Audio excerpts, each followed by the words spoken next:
ॐ गुरुर्ब्रह्मा गुरुर्विष्णु गुरुर्देवो महेश्वरा गुरु साक्षात् परब्रह्म तस्मै श्री गुरुवे नमः।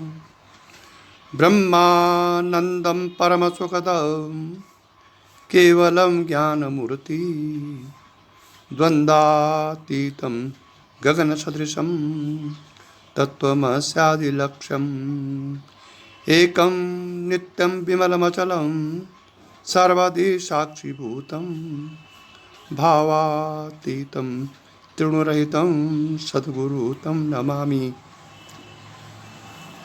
ओम भगवत स्वरूप ब्रह्मीभूत सद्गुरुदेव के चरण कमलों में प्रणाम करते हुए ब्रह्मचित्त विलास के प्रसंग में आगे का प्रवचन प्रस्तुत किया जा रहा है।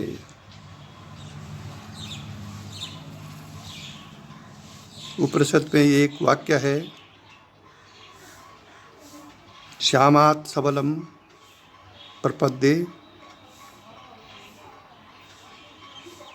मैं ब्रह्म से, इसका जो भावार्थ है, मैं ब्रह्म से प्रकृति की ओर जाता हूँ और प्रकृति से ब्रह्म की ओर लौटता हूँ। ये इसका भावार्थ है। इस सूत्र मुझे पूरा याद नहीं आ रहा है, पर इसका अर्थ यही है कि मैं ब्रह्म से प्रकृति की ओर जाता हूँ और फिर प्रकृति से ब्रह्म की ओर लौटता हूँ। इसी प्रसंग में आज प्रवचन किया जाएगा। कहने का अर्थ यह है कि शास्त्रों के कुछ शब्द हैं जो कि अपने अपने शीर्षक शब्दों के अनुसार उसका फल, उसका वर्णन शास्त्रों में है। शास्त्रों में शब्द है योगानंद, ब्रह्मानंद, आत्मानंद, विषयानंद। योग से जो आनंद प्राप्त होता है, योग से जो आनंद प्राप्त होता है उसको कहते हैं योगानंद। योग से, योग करने से जो भी आनंद प्राप्त होता है उसको कहते हैं योगानंद। आत्मचिंतन से जो आनंद प्राप्त होता है उसको कहते हैं आत्मानंद। और आत्म ब्रह्म की एकता से, आत्म और ब्रह्म की एकता से जो आनंद प्राप्त होगा उसको कहते हैं ब्रह्मानंद। और विषयानंद मतलब विषयों को भोगने से जो आनंद प्राप्त होगा इसको कहते हैं विषयानंद। तो योगानंद, आत्मानंद, ब्रह्मानंद और विषयानंद, 4 प्रकार के आनंद का वर्णन शास्त्रों में है। लेकिन यदि भाई साहब हम इस पर विचार करें, इन चारों मार्ग अलग अलग हैं। योग से जो आनंद प्राप्त होगा वो योगानंद, आत्मा के अनुसंधान से जो आनंद प्राप्त होगा उसको आत्मानंद, आत्मा और ब्रह्म की एकता से जो आनंद प्राप्त हो उसको ब्रह्मानंद, और विषयों के भोगने से जो आनंद प्राप्त होगा उसको कहते हैं विषयानंद। 3 तो ठीक है, योगानंद, आत्मानंद, ब्रह्मानंद, पर विषयानंद ये चौथा जो है ये विचारणीय विषय है कि विषयों से जो आनंद प्राप्त होता है, भले शारीरिक दृष्टि से और हमारे मन की दृष्टि से वो क्षणिक है, 2 घंटे के लिए, 4 घंटे के लिए, 1 घंटे के लिए, आधा घंटे के लिए, लेकिन यदि हम विश्लेषण करें कि विषयों को भोगते समय वो आनंद कहाँ से आता है, तो फिर हम उस ठीक उसी आत्मानंद पर पहुँचेंगे जिसका वर्णन शास्त्रों में है, उसी योगानंद में पहुँचेंगे जिसका वर्णन शास्त्रों में है, उसी ब्रह्मानंद में पहुँचेंगे जिसका वर्णन शास्त्रों में है। वो कैसे, अब मैं इसको बताता हूँ।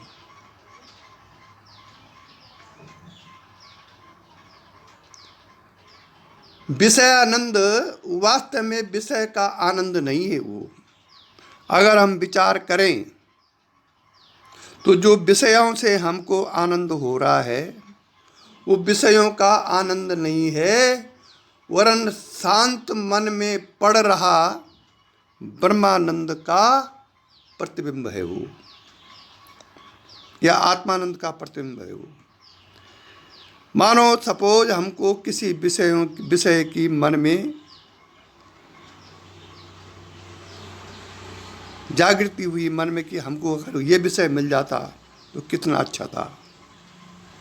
अब मन में वो विषय का प्रकटन हो गया। विषय का मतलब धन हुआ, स्त्री हुई, या जो आपकी डिजायर्स हैं मन की, उसके बारे में वो विषय आनंद है।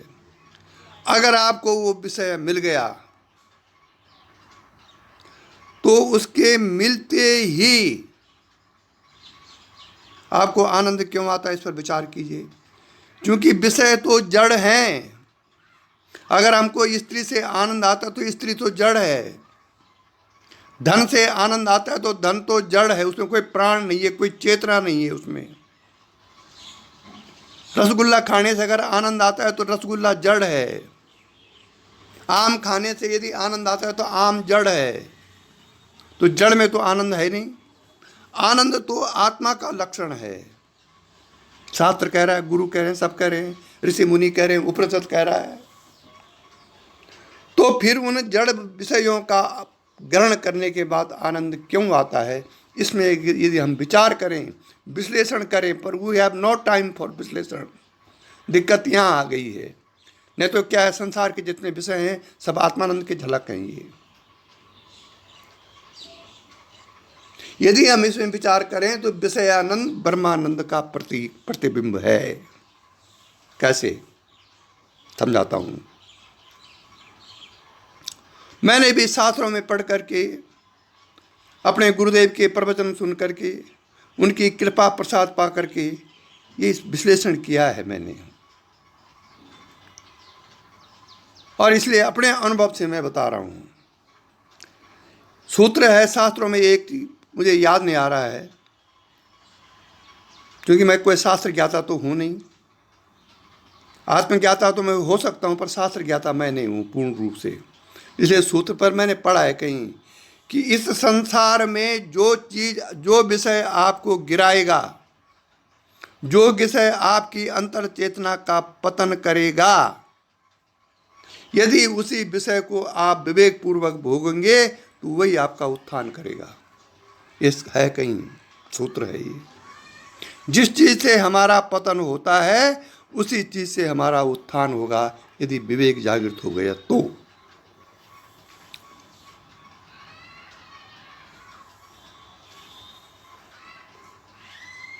हमें रसगुल्ले की विषय की आकांक्षा अपने मन में हुई।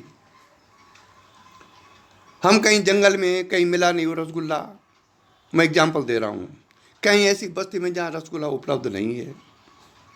हमारे मन में बहुत आकांक्षा हो रही है, बहुत इच्छा हो रही है, हमको बहुत वासना हो रही है रसगुल्ला खाने की, या स्त्री संग की, या धन के प्राप्त होने की, कुछ भी विषय हो सकता है।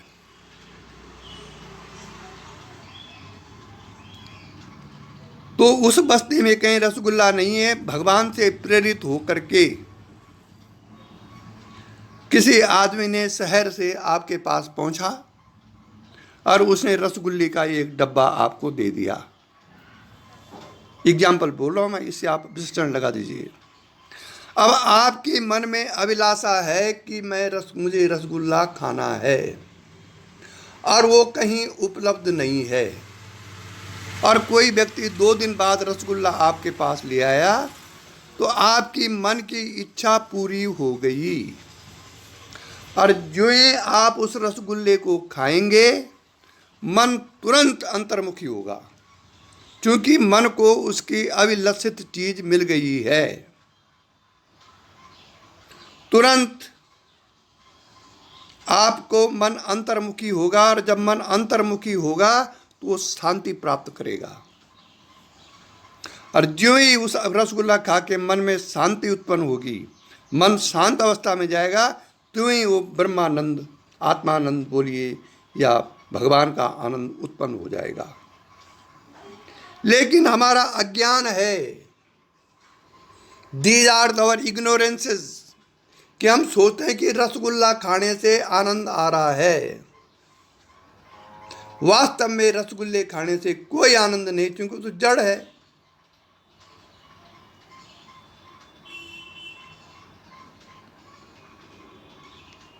जड़ क्या आनंद देगा आपको? लेकिन उस रसगुल्ले खाने से जो आपकी मन की वृत्ति अंतर्मुख हुई, मन शांत हुआ, उस शांत अवस्था से मन में आनंद आ गया। आनंद अंदर से आया, रसगुल्ले से नहीं आया। ऐसे ही स्त्री संग है।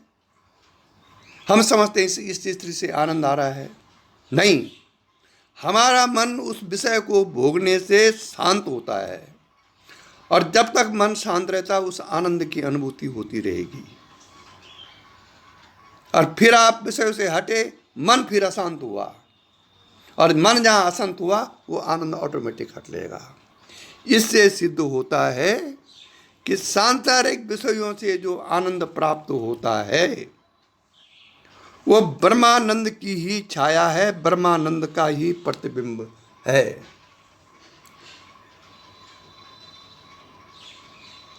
परंतु अज्ञान के कारण हम उस आनंद को का रहस्य हमारी समझ में नहीं आता है। अगर ये समझ में आ जाए तो ज्ञानी तो विषयों की न इच्छा करता है और न विषयों से द्वेष करता है। ये तो शास्त्र अष्टावक्र गीता बोलती है। ये उसके सामने जो विषय भी आ जाएं प्रारब्धवशात, उसमें वो आत्मदृष्टि कर करके उसको भोगता है।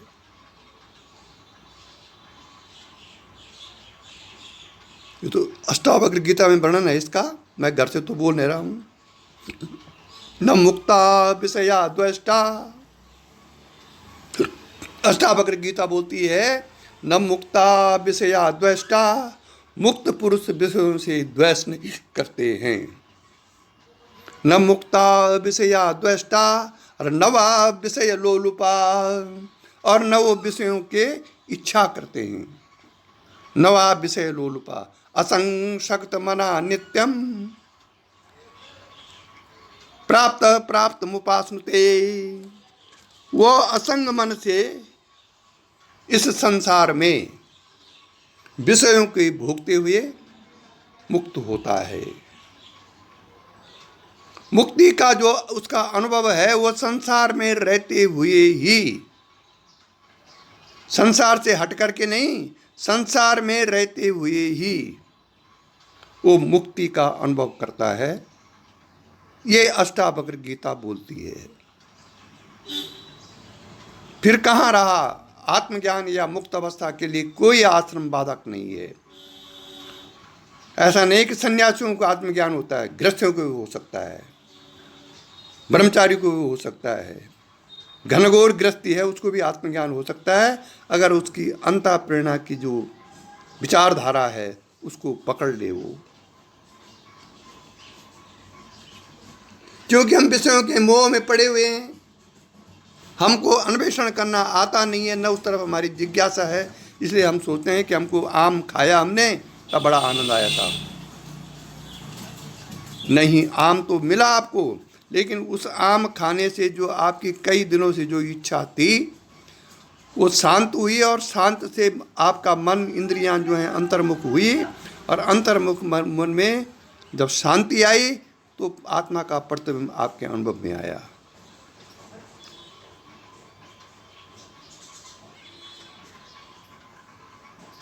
इसलिए विषय आनंद को ब्रह्म का आनंद समझने वाले ज्ञानी पुरुष विषयों की कामना त्याग कर ब्रह्म ज्ञान की कामना करते हैं, यही एक सूत्र है उसका। और ये विश्लेषण करना यदि आपको आ गया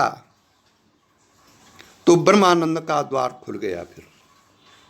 इसीलिए भोले बाबा ने कहा है वेदांत छंदावली में कि छोड़ूं किसे पकड़ूं किसे। अगर हमारे अंदर ये भावना है कि इसको लेना है, इसको भोगना है, इसको नहीं भोगना है, इसको ग्रहण करना है, इसका त्याग करना है, अगर ऐसी भावना है तो अभी आप बहुत दूर हैं। ग्रहण त्याग कहाँ है आत्मा में? आपके प्रारब्ध के अनुसार पूर्व कर्मों के फलीभूत होने पर जो भी कर्म आपके सामने आए, अगर दुनिया की डर के कारण, समाज के डर के कारण उसको आप त्याग देंगे तो हो सकता है आपका जो प्रतिबंध है अंतःकरण में वो रुक जाए, लेकिन वो हो शास्त्र विहित या पूर्व जन्म का कर्म कुछ ऐसा। शास्त्र के प्रतिकूल जो भी कर्म तो त्यागने योग्य हैं, लेकिन अपनी मोक्ष की स्थिति का निरीक्षण करते हुए जो भी कर्म भोग सामने आए उसका यथोचित आहार विहार करते हुए यदि हम आत्मदृष्टि से अपना जीवन चला रहे हैं तो फिर विषयों में ही ब्रह्मानंद का प्रतिबिंब है।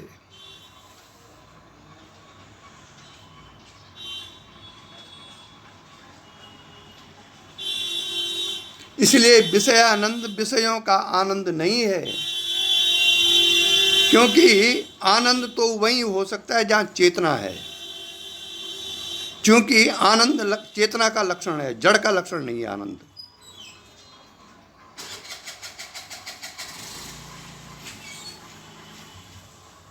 हम ईश्वर को बाहर देख रहे हैं, बाहर तो है ही वो, लेकिन वो तब है बाहर जब अंदर है वो। अभी वो तिलोत्तमा का आया था ना, तिलोत्तमा हुआ, सुशांत हुए, कई ऐसे साधक हैं जिनको बड़े विचित्र अनुभव हो रहे हैं और वो अनुभव शास्त्र सम्मत हैं। सुबह खांडेकर, वो अनुभव ऐसे नहीं कि गुरुजी अपने घर से दे रहे हैं उस अनुभव को, वो अनुभव शास्त्रों में है उसका वर्णन। वो तो अज्ञानी लोग हैं जो कि दीक्षा लेकर के भी साधना नहीं कर रहे हैं, अपने विषयों में मस्त हैं। अब तिलोत्तमा लिख रही थी कि सूर्य चंद्रमा जैसा मुझे दिख रहा है शरीर के अंदर, लग रहा है कहीं बाहर है। सुगंध आ रही है शरीर के अंदर से, हम अपनी वृत्ति के कारण देख रहे हैं कि बाहर से कहीं, एक कमरे में जा रहे हैं, दूसरे कमरे में जा रहे हैं, तीसरे कमरे में जाने की गंध, सुगंध आ कहाँ से रही है? बाद में अंदर से शक्ति ने आदेश दिया, तब उसने कहा हो तो अंदर से आ रही है। इसीलिए किसी संत ने कहा है कि कस्तूरी कुंडल बसे और मृग ढूंढे बनमाई, कस्तूरी कुंडली बसे मृग ढूंढे बनमाई। कस्तूरी जो है मृग के नाभि में पाई जाती है, लेकिन वो उसको पूरे जंगल में घूम घूम करके तलाशता है कस्तूरी को। ये नहीं जानता है कि ये कस्तूरी की सुगंध तो मेरे अंदर से आ रही है। तो इतने भयंकर अनुभव होने के बाद भी यदि हम अपने मताध्यास के कारण, यदि हम अपनी बहिर्वृत्ति के कारण, यदि हम अपनी पूर्वजन्मों के कर्मों के कारण उसको बाहर ढूंढ रहे हैं, तो ये तो फिर गुरु भी क्या कर सकता है?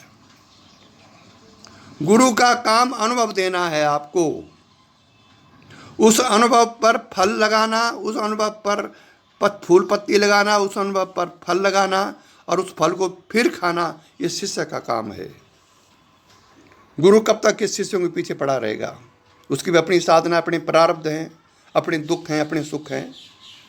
वो तो उन प्रारब्धों को झेलते हुए मुक्ति की कामना की टकटकी लगाए बैठे हैं। लेकिन गुरु का धर्म है शिष्यों को समझाना। कुछ समझ जाते हैं, कुछ नहीं समझते हैं। अब उसमें गुरु क्या कर सकता है?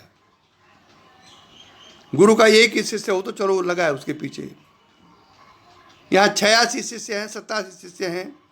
अब मैं किस किस के फ़ोन सुनूंगा, किस किस के जवाब दूंगा। एक आदमी मैं हूँ, मेरे पास कोई ईश्वर तो है नहीं, या कोई ऐसी व्यवस्था मेरे पास है नहीं जैसे कि लोगों के पास है। नेट है, इंटरनेट है, कई लोग सेवक, वो गुरु कहाँ उठाते आजकल फ़ोन। जो गुरु हैं वो फ़ोन नहीं उठाए, उनके असिस्टेंट उठाते हैं, अज्ञानी। वो जवाब देगा शिष्यों का। आप देखते होंगे किसी आश्रम में गुरु तो बैठा है गद्दी में कहीं धनाढ्यों के बीच में, और कोई बाहर का जो चौकीदार है वो प्रसाद दे रहा है। लोग ले रहे हैं, भाई ठाठ से जा रहे हैं, अंधे अंधे को दे रहा है। जबकि प्रसाद का नियम है कि प्रसाद केवल गुरु दे, या उनसे प्रसाद लेने के अधिकारी हैं आप, जो आपसे ज़्यादा शक्ति वाले, ज्ञान वाले हैं। ये थोड़ी है कि बाहर द्वारपाल प्रसाद दे रहा है, आप ले रहे हैं, चल रहे हैं गुरु के नाम पर। ये गलत है। इसलिए ये सिस्टम गलत है। इसलिए अपने अंतर्मुखी वृत्तियों से इस दिव्य शक्ति जो शक्तिपात से जागृत हो गई है, वो सब कुछ आपको समझाएगी। अगर आप ध्यान दें तो आपके अंदर के रोगों को भी वो प्रकट करेगी कि आपको रोग है क्या। सब कुछ बताती है वो। पर हमारा दुर्भाग्य यह है कि हम व्यवहारों में फंसे हैं।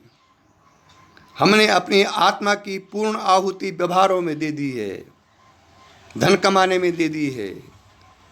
गरीबी के झमेले में हम अपनी आत्मा की आहुति दे रहे हैं, तो फिर वो शक्ति कहाँ काम करेगी।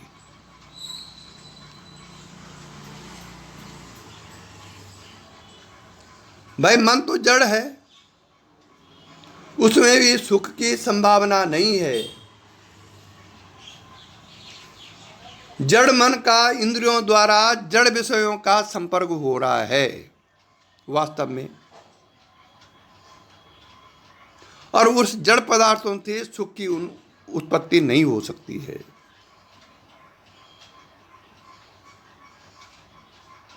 इसलिए ब्रह्मानंद का एक अंश विषयानंद से होकर ही जाता है, या विषयानंद से का एक अंश ब्रह्मानंद का होने पर विषयानंद से ही ब्रह्मानंद की ओर जाता है, यह आप कह सकते हैं।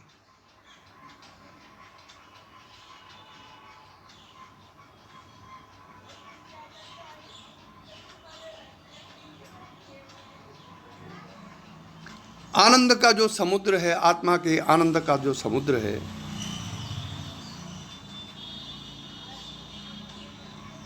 वो अगाध है। ये समुद्र तो सूख जाएगा जो हमको दिखाई देता, जो भुवनेश्वर में दिखाई दिया था हमको।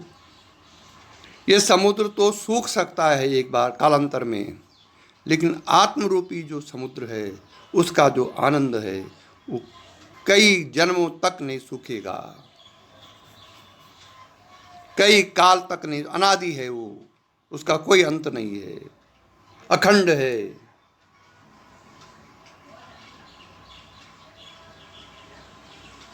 इसलिए विषयों से होकर के ही ब्रह्मानंद का रास्ता गुजरता है। यदि आप विषयों को भोगते समय विवेक करते हुए, मन को उससे विषयों से असंग रखते हुए इंद्रियों द्वारा भोगते हैं, तो आप इस रास्ते से भी ब्रह्मानंद में जा सकते हैं। सत्य क्या है वो मैं नहीं जानता, लेकिन आचार्य रजनीश आपके सामने उदाहरण है।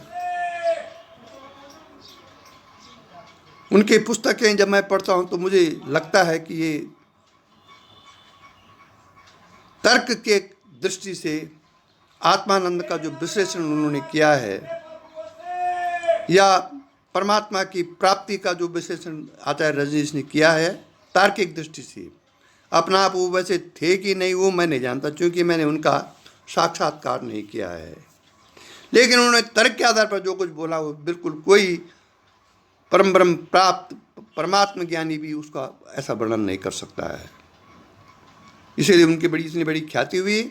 कुछ कमियों के कारण, शिष्यों की कुछ कमियों के कारण 67 वर्ष की अवस्था में रजनीश को जाना पड़ा। लेकिन उनका जो सिद्धांत था वो कहीं न कहीं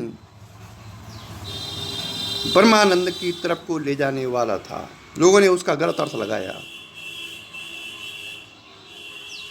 समाधि से संभोग, उनकी एक पुस्तक है संभोग से समाधि, उसी का गलत अर्थ ज़्यादा लगाया।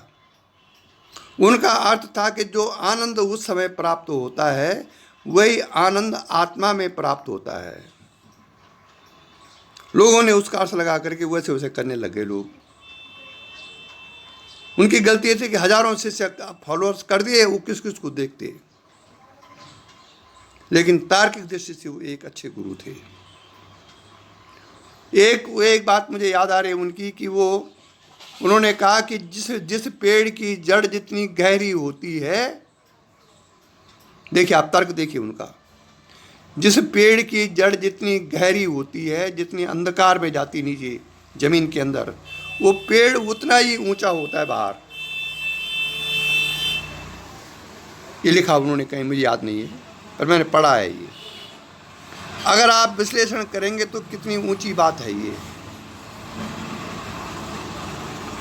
उनका अर्थ था कि जितना अंधकार में हम जाएंगे, हमको उसका निराश नहीं होना चाहिए। उस अंधकार के हटते ही, जब कभी आप भयंकर अंधकार में जाएंगे, प्रकाश की किरण जरूर फूटेगी, क्योंकि अंधकार के बाद प्रकाश है। अंधकार तो ऐसा है नहीं जो कि असीम हो। अंधकार की एक सीमा है, और अंधकार की सीमा जब खत्म होती है तो फिर प्रकाश आता है। ये उनका तथ्य था उस पेड़ के बारे में।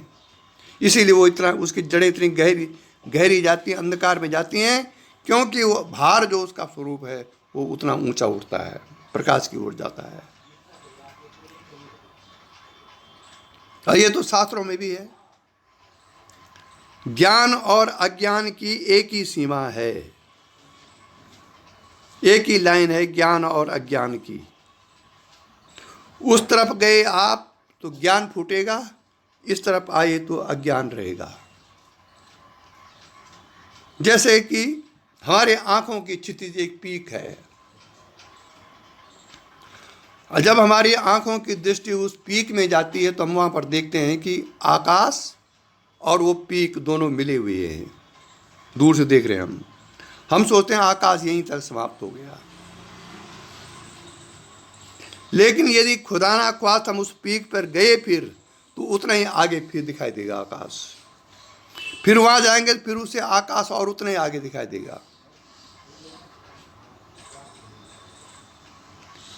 तो अज्ञान की भी वही सीमा है जो ज्ञान की है। अगर हमने अपना अंतरात्मा को पलट दिया ज्ञान की तरफ, तो जो हमको अब तक अज्ञान दिखाई दे रहा था वही ज्ञान में बदल जाएगा।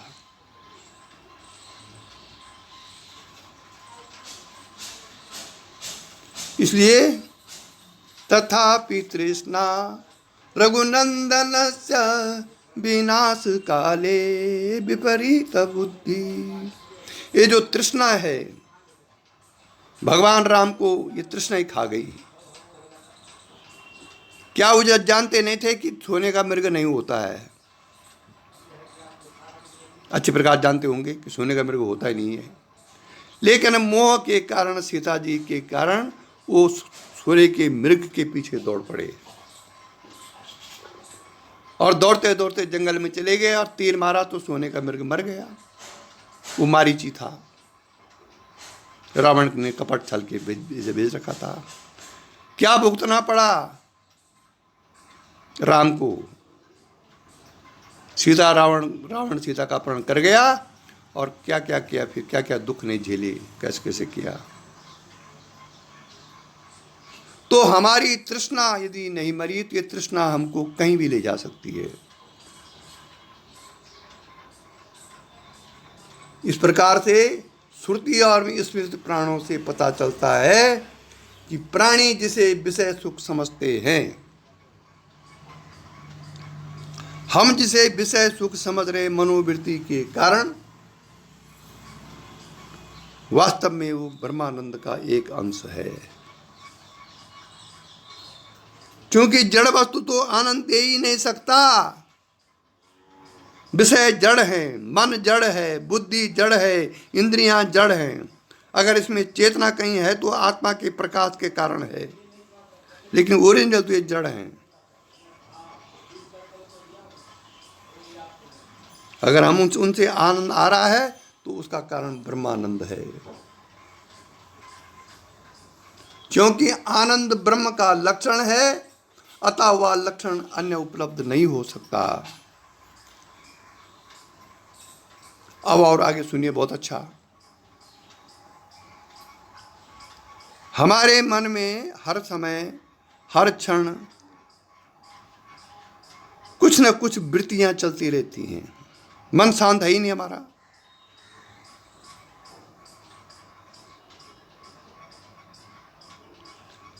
और इस प्रकार से इन सब वृत्तियां जो हमारे मनों में चल रही हैं, इसका शास्त्रों में वर्गीकरण किया गया है। 3 प्रकार की वृत्तियां मन में चलती हैं।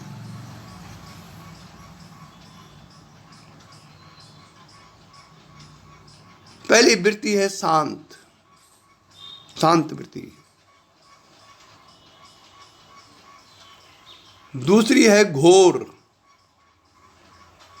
और तीसरी है मूड।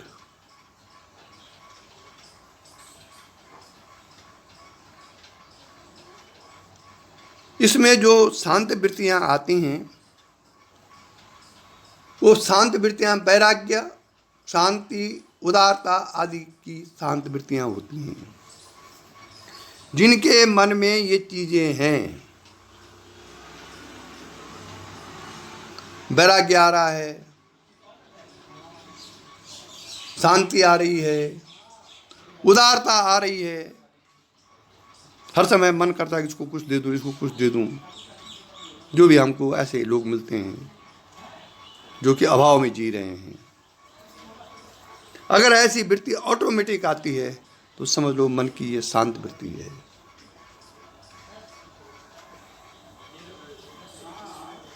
और इस शांत वृत्ति में उलझना भी आत्मज्ञान में बाधक है, क्योंकि आप फिर शांत वृत्तियों में उलझे रहेंगे, आगे नहीं बढ़ पाएंगे।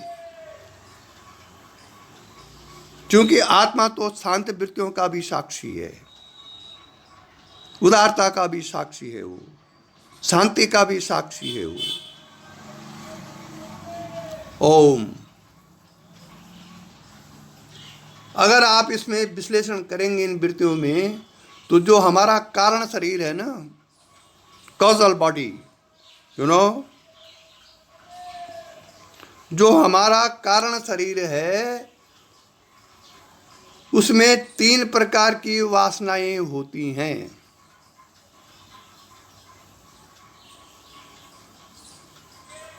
सात्विक वासनाएं, राजस वासनाएं और तमस वासनाएं। एक कारण शरीर में होती हैं तीनों वृत्तियां। कारण शरीर मीन्स कई जन्मों के चलने पर जो संस्कार स्टोर्ड जिस शरीर में हैं, उनको बोलते हैं कारण शरीर। जो शरीर घनघोर सुसुप्ति में रहता है, घनघोर सुसुप्ति में जिस शरीर की अनुभव होता है, वो कारण शरीर है। सत्वगुण की प्रधानता होने पर, मतलब सात्विक गुणों के आने पर, मन में शांत वृत्तियां, और रजोगुण की अधिकता होने पर मन में घोर वृत्तियां, और तमोगुण की प्रधानता होने पर मूढ़ वृत्तियां उत्पन्न होती हैं। और ये समय समय पर होती हैं। कुछ देर तक सतोगुणी वृत्ति रहेगी, आपको बड़ा अच्छा लगेगा। उसके बाद रजोगुण वृत्तियां आ गई, फिर आप इधर उधर भागेंगे, इधर देखेंगे, जलन होगी लोगों से। और फिर तमोगुण वृत्ति आएंगी तो मूड जैसा आप लगेगा, बैठे हुए हैं लेकिन कुछ कर नहीं रहे हैं, करने का मन भी नहीं हो रहा है, लगातार मनोराज्य कर रहे हैं, कोई हलचल नहीं शरीर में, मूड वृत्ति आ गई।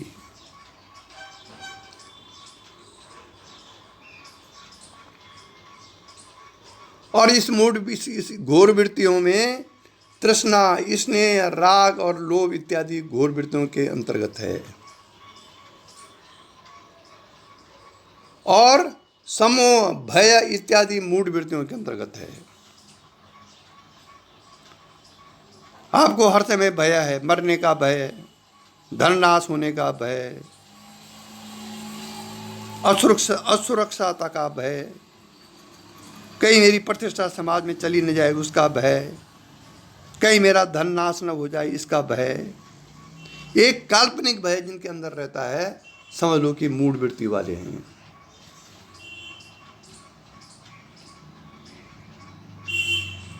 अब ये तो वृत्तियां ज्ञानी की भी होती हैं, अज्ञानी की भी होती हैं, मूर्ख की भी होती हैं, पढ़े लिखे की भी होती हैं, और जो परम शास्त्रों के विद्वान हैं, बड़े ज्ञाता हैं, 6 दर्शनों के ज्ञाता हैं, उनको भी होती है। क्योंकि मन का गुण है 3 वृत्तियों में चलना। अब यदि हम आत्मज्ञान के इच्छुक हैं, आत्म साक्षात्कार की जिज्ञासा हमारे अंदर है, और हम इसका विश्लेषण करें तो सभी मानसिक वृत्तियों में सच्चिदानंद ब्रह्म प्रतिबिंबित होता है, लेकिन समग्र रूप से नहीं होता है। वो पूरी तरह से उन वृत्तियों में परमात्मा का, सच्चिदानंद ब्रह्म का प्रतिबिंब नहीं है। क्योंकि उन वृत्तियों का जो हमें पता चल रहा है, ब्रह्मानंद की चेतना ही उन वृत्तियों को प्रकाशित कर रही है। यदि हम अपने विश्लेषण से, अपने सूक्ष्म बुद्धि से उस चेतना को अलग कर दें और वो जो हमारी वृत्ति चल रही है उसको अलग कर दें, तो तुरंत वृत्ति उत्पन्न होना बंद हो जाएगी और हम चेतना में जाने लगेंगे। यह है रहस्य। वो जो चेतना की जो वृत्तियों में जो प्रतिबिंब ब्रह्म का पड़ता है, वही प्रतिबिंब उन वृत्तियों को प्रकाशित करती है।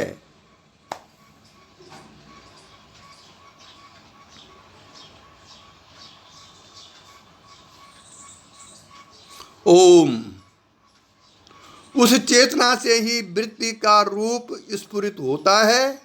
ब्रह्म आनंद स्वरूप भी है, उसका आनंद केवल शांत वृत्ति में प्रतिबिंब होता है, घोर और मूढ़ वृत्तियों में नहीं होता है।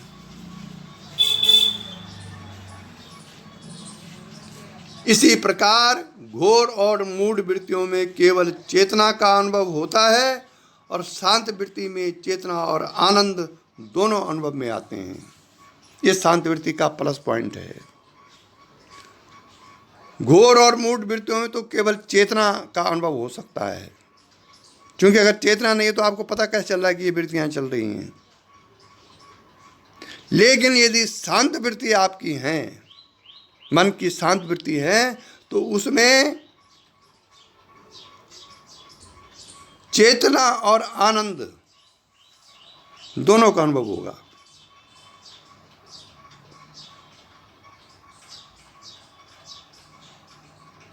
और इसमें श्रुतियों में प्रमाण भी हैं।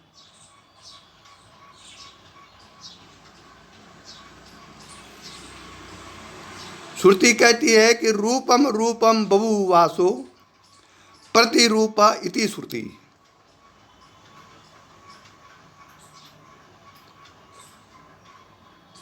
उपमा सूर्य के तादि सूत्र या मास सूत्रकृत।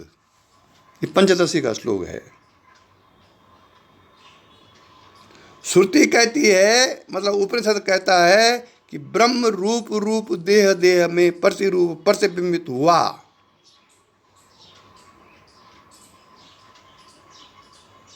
कैसे? जल में झलकते हुए सूर्य की उपमा उक्त सूत्र में दे रखी है। जैसे जल में, आकाश में स्थित सूर्य का प्रतिबिंब दिखाई देता है, उसी प्रकार से इस शरीर के अंदर ब्रह्म का प्रतिबिंब है। और इसमें श्लोक भी है, अग्निर्यथैको भुवनं प्रविष्टो रूपम रूपम प्रतिरूपा बभूव एकस्तथा सर्वभूतान्तरात्मा रूपम रूपम प्रतिरूपा बहिश्च। जिस प्रकार से समस्त भुवन में एक ही अग्नि प्रविष्ट होकर के अपना प्रतिरूप बनाती, जैसे कोई मोटी लकड़ी है, उसमें आप अग्नि जला दो, अग्नि से उस लकड़ी को जला दो, तो वो जो अग्नि सर्वव्यापक है वो अग्नि उस लकड़ी की तरह लगने लगेगी। अग्निर्यथैको भुवनं प्रविष्टो रूपम रूपम प्रतिरूपा बभूव। कोई झाड़ है, उसमें अग्नि जला दो तो वो अग्नि झाड़ जैसी लगेगी। कोई नदी है, उसमें पेट्रोल डाल दो, उसमें अग्नि लगा दो तो जल में भी पेट्रोल जल जैसा लगेगा, जल का रूप जैसा लंबी लाइन लगेगी। तो ठीक इसी प्रकार से प्रत्येक शरीर में आत्मा उन शरीर जैसा बाहर से उन शरीरों जैसा लगता है। इसलिए नाना रूप नाना शरीर हैं, उन सब का अंतरात्मा का प्रतिरूप प्रतिबिंबित है। सूक्ष्म शरीर ऐसी रचना है जिसमें परमात्मा प्रतिबिंबित हो सकता है। इसलिए संसार के सब विषयों को भोगते हुए शास्त्र सम्मत उन विषयों के पीछे छुपा हुआ जो अविनाशी है, उसका अपने चित्त में धारण करते हुए संसार यात्रा करते हुए आप आत्मज्ञानी हो सकते हैं। पूर्व जितने भी हुए गुरु, वशिष्ठ हुए, पाराशर हुए, अगस्त्य मुनि हुए, जनक हुए, भगवान श्री कृष्ण, भगवान राम, ये तो सब पुराणों में कथाएं हैं। ये सब ब्रह्मज्ञानी थे, सब ग्रस्त थे।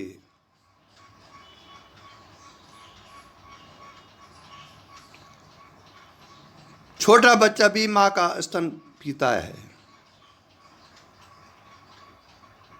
20-22 साल का बच्चा तो नहीं पी सकता है, अब पिएगा तो उसकी भावना दूसरी हो जाएगी। दोनों एक ही कर्म कर रहे हैं, छोटा बच्चा भी और वो जवान भी, लेकिन भावना दोनों की अलग अलग है। कर्म एक होते हुए भी यदि हमारी अंतरात्मा की भावना शुद्ध है तो हम दूध से दूध अलग कर सकते हैं और पानी अलग कर सकते हैं। हंस की तरह है, हंस जैसा गुण हमको होना चाहिए। इस संसार में रहते हुए हम आत्म अविनाशी को अलग कर सकें और शरीर की यात्रा भी करते रहें, ये सबसे बड़ी बहादुरी का काम है। इसी के साथ आज का प्रवचन समाप्त हुआ। यही दिव्य दृष्टि हमें दीजिए भगवान, वो कण कण में निस दिन तुम्हारे दर्शन।